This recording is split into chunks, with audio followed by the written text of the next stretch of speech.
My name is Shelly Hitz. I'm an author coach and business strategist at shellyhitz.com, and I'm on a mission to help you reach more people with your message. And one of the things that I wanted to talk about tonight is 7 tips to make your writing even more productive. So tomorrow I'm having my first group writing accountability session with Author Audience Academy. Woo woo. And I came up with this idea on a hike. You know, sometimes I get my best business ideas when I'm out on a hike or a run, the blood flow's going, I'm creating space. But I came up with this idea. I thought, I wonder if my members would be interested in this, because a lot of them get stuck with moving forward in their writing.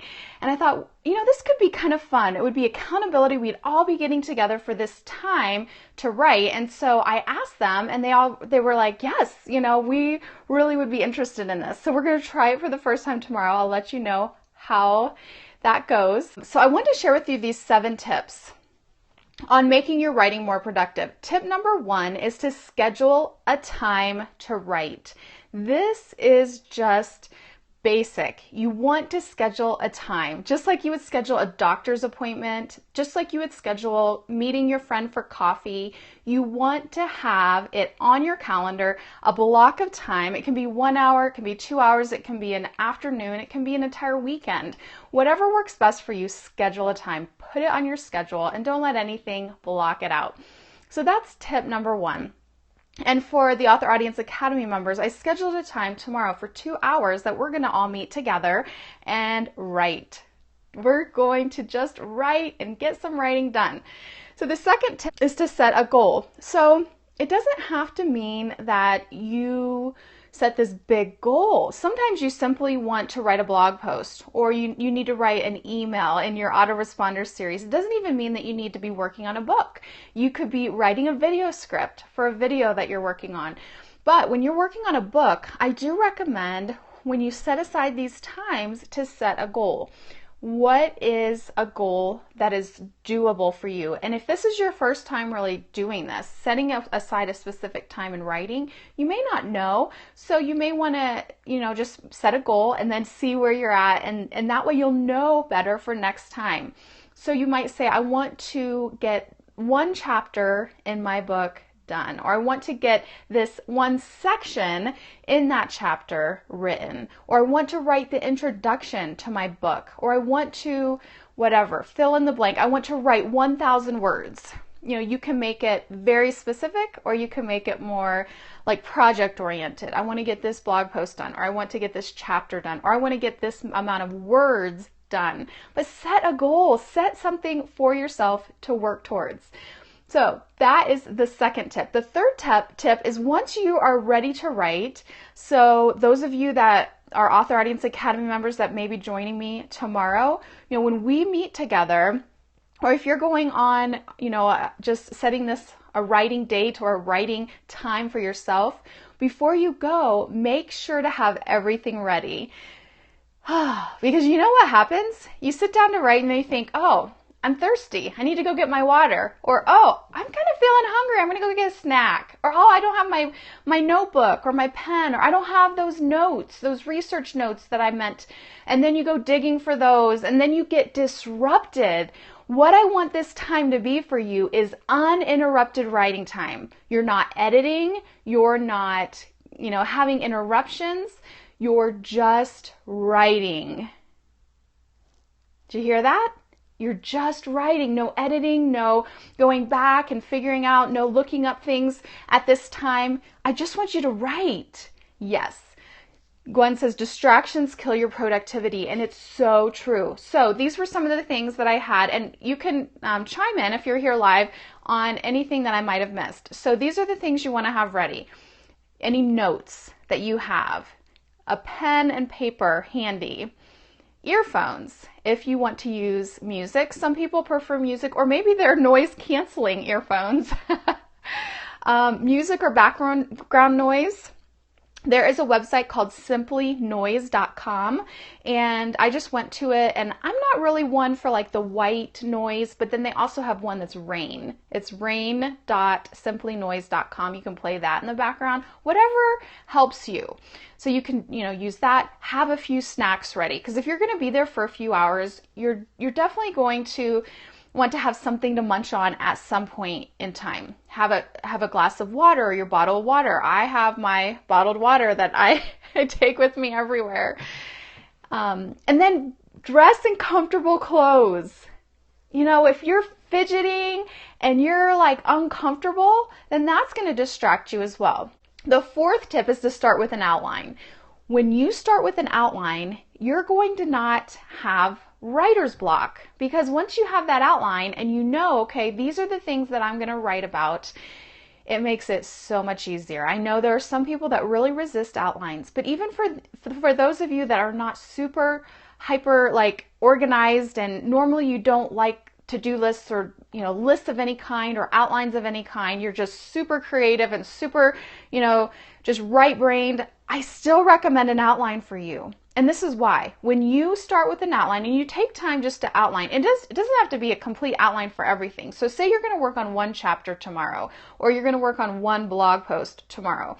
Outline that chapter and write out the maybe 3 to 5 main points.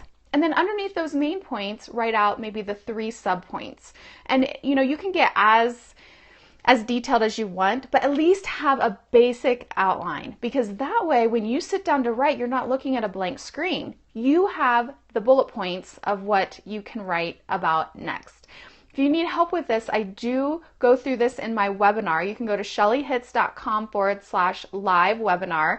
And on that webinar, I help you choose a book topic, outline your book, and then choose how you will write the book. Those are the 3 book formulas that I recommend every nonfiction author know. So you can join me on that for more information, or check out my blog post at shellyhitz.com/outline. And I go into much more detail on outlining and what you can do there. But start with an outline. No matter what kind of personality you are. I mean, this can be an outline on sticky notes. It can be an outline on your whiteboard. It can just be something that you write out with markers and crayons, or it could be a very detailed outline in Trello or mind mapping software. Whatever your personality, go with it, but start with an outline. It's going to help you be so much more productive. You're going to get so much more done, and I think you'll really be surprised. So tip number 5 is to get accountability. Now this can be in many different ways. So for my Author Audience Academy members, we're meeting tomorrow morning, and it's going to be just a sense of accountability. Meeting together, we're going to share our goals, what we're planning to get done, and what our goal is. And so that's a form of accountability in and of itself. And then in the forums, I also have a writing accountability forum where people can get accountability there. But for you, it could even be public accountability, like on Facebook. Say, hey, I'm going off Facebook for 2 hours to write. And then if you post something on Facebook, or if you comment on something, they're like, I thought you were supposed to be writing. Or you could have an accountability partner. So maybe that person is not an author, but maybe they want to exercise regularly, or maybe there's something else that they need accountability with, and you guys can keep each other accountable. Accountability can be really helpful. You want to have it to be encouraging, and that's what I'm going to focus on with our writing group tomorrow. And then tip number 6 is to consider using the Pomodoro Technique. Have you heard of that? You can get a basic tutorial on it at pomodorotechnique.com/get-started. And basically what you do in this technique is you set a goal, and then you focus on that goal for 25 minutes. So when you set a writing goal, and you've already scheduled your time, you've gathered all your stuff, you have an outline, you have accountability. So now you're ready to get started. You'll sit down, you'll write for 25 minutes, set a timer. You can find some online timers for free, but when I'm doing this tomorrow for my Author Audience Academy members, I'll actually be having a timer on the screen. And that way, we're all on the same page. But just have a timer for 25 minutes and really just focus. focus your brain. Turn off all your other notifications, turn off your phone, turn off everything else, and focus on that one thing. And so you do that for 25 minutes. And then when that 25 minutes is up, no matter where you're at, stop for a 5-minute break. Get up, stretch, get the blood flowing, get a snack, do some things that just are different than writing, and take a break. So when we're doing this as a group tomorrow, we'll just chat. I'll answer any questions. That's the time you can get up and go to the bathroom, that sort of thing. Do that 25 minutes on, 5 minutes off. 25 minutes on, 5 minutes off. And then after you've done that for 4 times, what they recommend is taking a longer break. So after you do that for 2 hours, to take a longer break of 20 to 30 minutes. And so that's the Pomodoro Technique. And what the power is in that is that you're telling your brain, okay, I'm giving you a space. It's like time boxing. I'm giving you a space, 25 minutes, and during that space, it's time to write. Because you already have an outline, because you've prepared in advance, you're not sitting there with writer's block. You already know the basics of what you're going to write about. And so you sit down and you just start writing. If it doesn't come for that specific chapter or that specific thing, have something else as a backup so that you can switch maybe to another chapter or to another blog post or something else. But sit down and just, you're telling your brain you have this time, but then you're giving yourself breaks. You're giving yourself mini breaks, and that just it's like a reset. And then you sit down and you focus. It's like when you do sprints. I don't know, I was talking about running earlier, but if any of you are runners, it's like, you sprint and then you stop and you catch your breath. And then you sprint and you catch your breath. But these focused periods of time help you to get more accomplished. So it's something to try. It's not for everyone. I'm not going to say it's going to work for every single person. Some people are just super creative and need to have the flexibility with the time. It'll be interesting to see how it goes with our group tomorrow morning and to see how people like it. If it's something that people like, I plan on doing it once a month as a group. But it will be interesting to see the different personalities and how people respond to this type of structure. And then the 7th tip for just being even more productive during your writing time is to track your progress. So, know where you started and where you stopped, so you know how many words that you wrote that day, and celebrate any progress you made. Don't beat yourself up if you didn't meet your certain goal. Don't get down on yourself, but celebrate the progress that you made, whether it was 2 paragraphs or 2,000 words. Celebrate. The more you get in the habit of writing, and the more that it feels like a reward, and you're getting those positive feelings, the more you're going to want to do it. If you beat yourself up, if you just have all of this stinking thinking and the self-doubt and all of these things going on in your mind, it's going to bring a negative emotion, and then it's going to make you feel like you don't want to do it again.